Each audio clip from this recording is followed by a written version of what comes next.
for professionals, I want the protein in the morning. They're racing day after day for 3 weeks, for instance, and they need a protein. Whereas if you're racing once a month, you probably can afford not eating protein in the morning.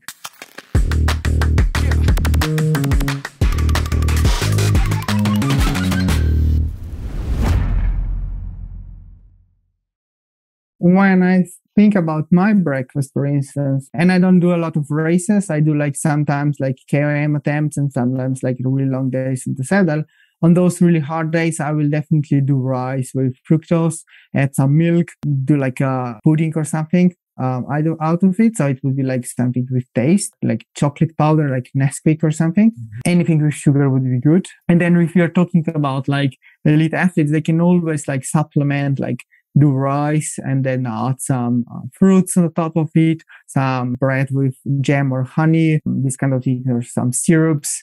Juices are really good because they're pretty much 1-to-1 ratio of glucose, fructose-based carbohydrates. If you have like 4 hours before the start of the stage, you can actually eat a lot of carbohydrates, and you can easily get those 30-40 grams of fructose. On the other hand, if you only have like hour or less than 2 hours, that's where the problem becomes bigger, because there is simply no time to digest the food. You really have to have really simple carbohydrate sources. Digestion actually occurs before you start the exercise. In this case, like even eating just Haribo in the morning would be just okay, or just eating like drinking a juice, that would also do the trick. You don't have to have like a solid breakfast if you're really limited in time. Very often, like when I work with athletes and even I do it myself, you have like a very early training session, like want to hit the bike by 5:30 in the morning. Sometimes I don't even have breakfast. So I have the breakfast on the bike, what I call it. So I just have like some carbs in liquid form just before I go to the bike. I assume that those carbohydrates will be released into the bloodstream, maintain the blood glucose concentrations. And even though I started with like low liver glycogen stores, that would still be enough for like 2 hours of hard cycling. You could easily see in this study, like people were able to ride for more than 2 hours with a breakfast of 2 grams per kilogram body mass of carbs without carbohydrates during the exercise at relatively high intensity. Looking at the average power outputs for most training sessions, you will never ever go to average power of first lactate threshold. It will always be lower. So that should also always do the trick. So very simple carbs in the morning. I like you do it. And I think the idea that you have to have like a big breakfast is a bit like overrated. You can't really extrapolate what professionals are doing into what you're doing, because most amateur races actually start early in the morning, especially like the sportives or Grand Fondos,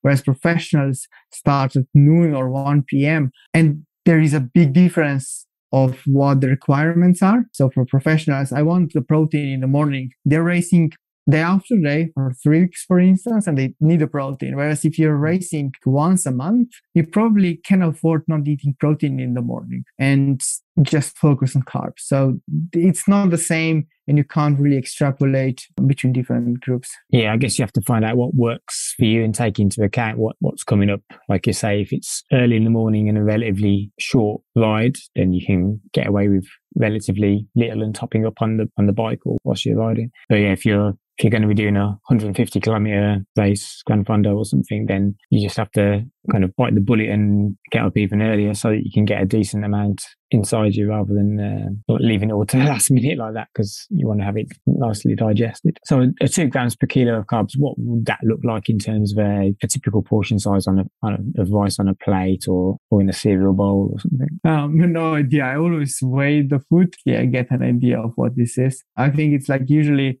100 grams of cooked rice has 30 grams of carbs. It's quite a lot when you see it, but because rice is so easily digested, in the end, it's not that much. So it's really easy. Like, it was funny to see when we were preparing the rice for the glycogen repletion the afternoon for this test in the lab, when we were like preparing the rice and there was loads of rice, and then we gave them the rice, the people, in portions to have when they get home.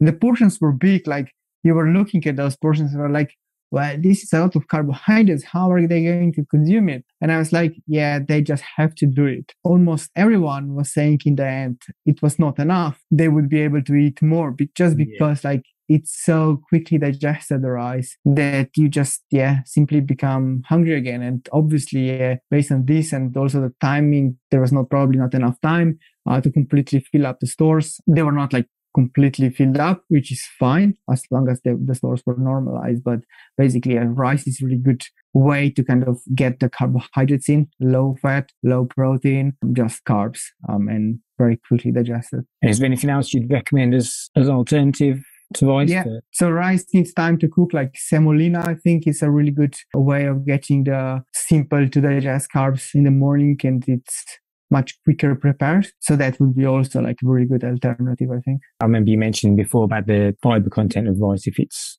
then cooled down, does that apply for this semolina as well? It's one of those things you've got to prepare fresh in the morning. You couldn't. Oh, the resistant starch. I think even for the rice, there is not much. You lose probably a few percent, but not like the amount that some people claim. Otherwise, rice would be probably like cold rice would be the best weight loss food you could get, but it's definitely not. So forget about those theories.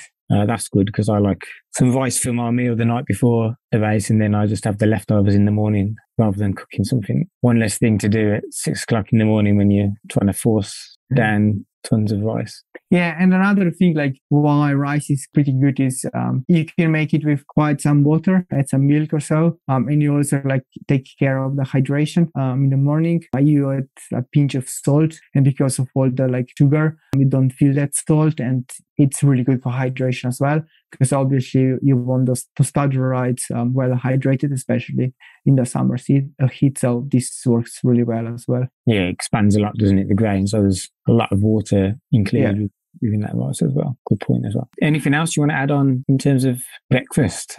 Forget about the porridge. Porridge oats.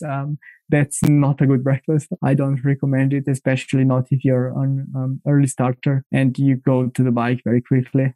It's okay for professionals because they start at noon, at 1 p.m. And they become hungry by then if they have breakfast at 9 or 8 p.m. But definitely don't have porridge oats when you wake up at 6 for a start of the training session at 8 or even before that. It's not going to work. It can cause gastrointestinal issues. It has too much fiber. It probably has too much fat as well. And you just avoid it if you can. It's an unpopular advice, but I'll just say it out loud and stand by it.